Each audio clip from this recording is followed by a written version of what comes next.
miserable, powerless mortals. It is I, your undying... What was that? What, me saying hello? You didn't say hello, you just basically berated our audience. You don't want to do that at the very first episode.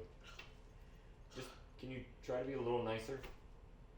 They're powerless mortals. Okay, let's just run from the top. Just be a little bit nice this time. Alright, I can do it. Action. Alright. Hello, boys and girls. It is I, your undying savior, Ded Ed, and welcome to my cooking show, Ded Ed's Delicious Dishes. Ded Ed's Delicious Dishes was filmed in front of a live guy and a camera. Woo! Alright. Where on this show, I'll be cooking for you different dishes, or maybe drinks, where I've made myself or probably never made before. And I might have some special guests that I might cook for, they might cook for me. Or I might actually do a review on some foods that I've never had before. And I'll tell you how miserable they are. Or give you an honest opinion on what we're tasting.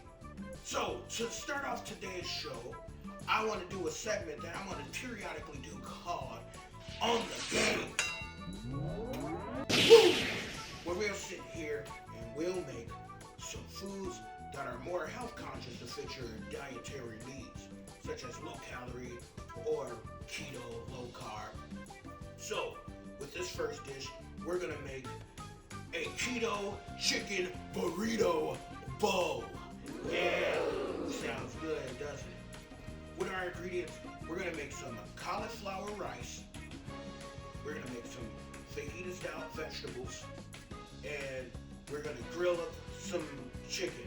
Which earlier I placed 2 chicken udders in a plastic bag. Then I beat my meat. Got them nice and flat there. Then I added 1 tablespoon of olive oil, 1 pack of taco seasoning, or 2 tablespoons if you have a larger pack. Then I fondled my meat a little bit. And then I put it in a refrigerator for a minimum of 20 minutes before it's ready to cook.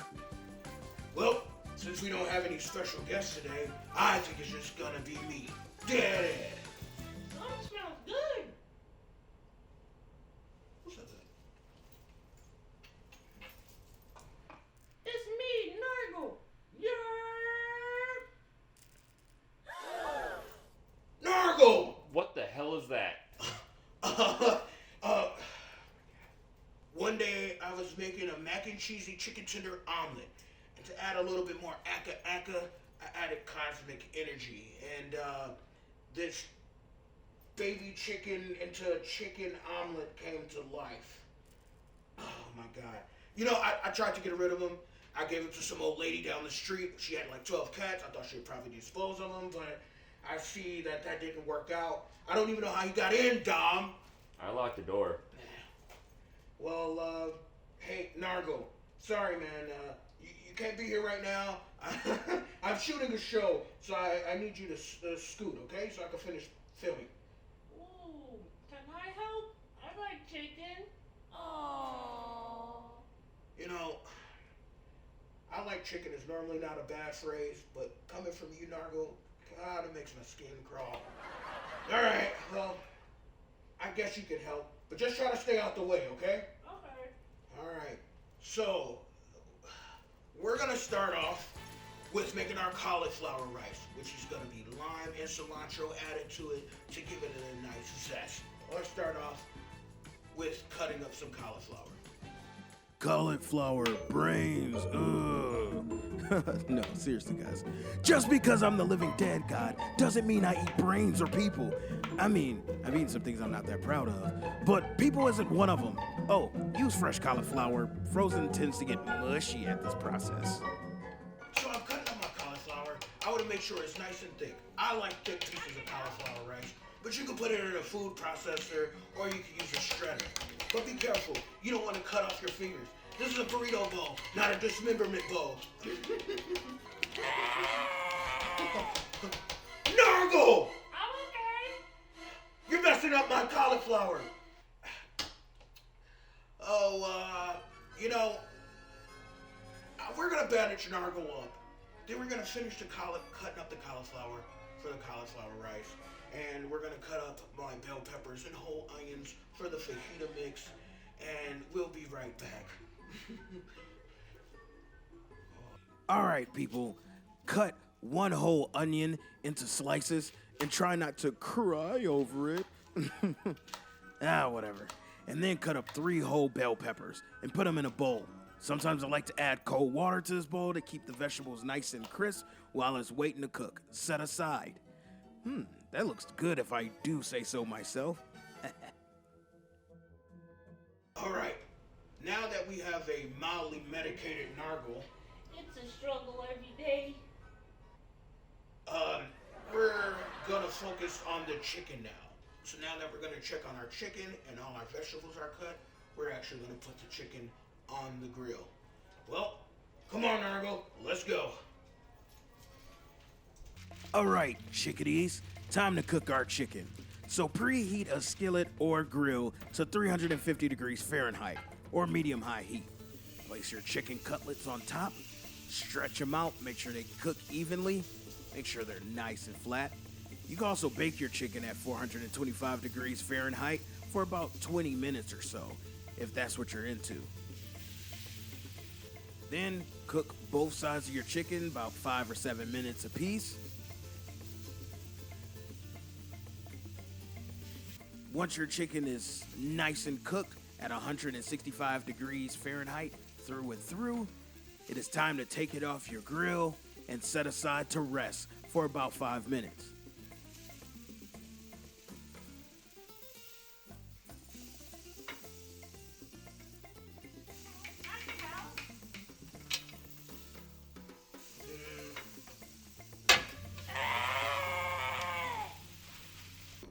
So now we're gonna put the Nargle out, and we're gonna put the vegetables on. Be right back. Preheat your skillet to 350 degrees Fahrenheit and add 1 tablespoon of olive oil. Thinking for that spinach I had before the voiceover. Add your vegetables and let it fry for 10 minutes. I like to season my vegetables, so I use 1/2 teaspoon of garlic powder or minced garlic, 1/2 teaspoon of onion powder, 1/4 teaspoon of cumin or cumin, 1/4 teaspoon of chili powder,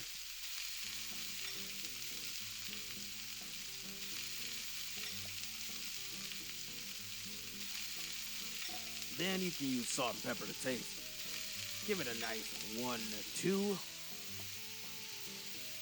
and let fry for 10 minutes. Me, I like to add a little bit more aka. So I'm gonna add 1 tablespoon of salted butter and then 1/2 cup of chicken stock. That's right. Normally you just kind of cook it in the same skillet you cooked your chicken in, but we had to do it a little differently today. Put a top on there for about 2 minutes or so that way the vegetable can sop up that butter and that stock.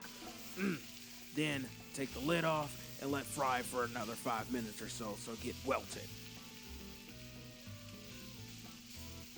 This would be a good time to bust out that cauliflower.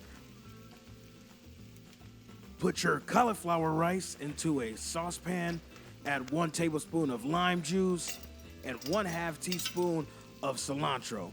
I use dry cilantro on this one.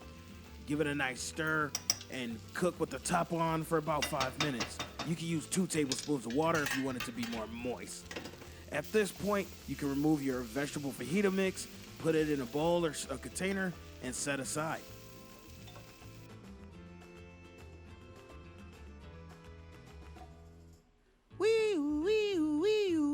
Open up. This is a kitchen police. You're cooking Beans out of a can. That's right. I cook my black beans out of a can. You know why? Because I cook for the average cooker, the average person. And cooking black beans on your own can be a total disaster if you don't know how to cook it right. So I use the can. Put it in a microwave-safe container, microwave on high for 3 minutes, and make sure you put a lid on it. The beans, that is. Oh, chicken, you're so zesty. Slap. All right, dice up your chicken, and I'll show you how to meal prep for about 5 to 6 meals. Think of 4 equal parts. 1 part chicken, 1 part mixed vegetables, 1 part black beans, and 1 part cauliflower rice. You can store in the refrigerator for about 5 days, or you can put it in the freezer for longer. When you're ready to eat, just microwave for 3 to 4 minutes on high and add something with a little bit more substance like a mixed green or spinach, and you're ready to rock and roll. All right, now that we have all our ingredients done, smelling good, now it's time to finish our Chicken Burrito Bowl. We'll start off with our lettuce. This is a mixed green. I like to keep them individually wrapped in plastic bags. That way it stays fresher, longer. Let's garnish that in here. And we'll take our cauliflower rice, sprinkle that on top. Nice helpings to your liking. Then we're gonna add our fajita mix.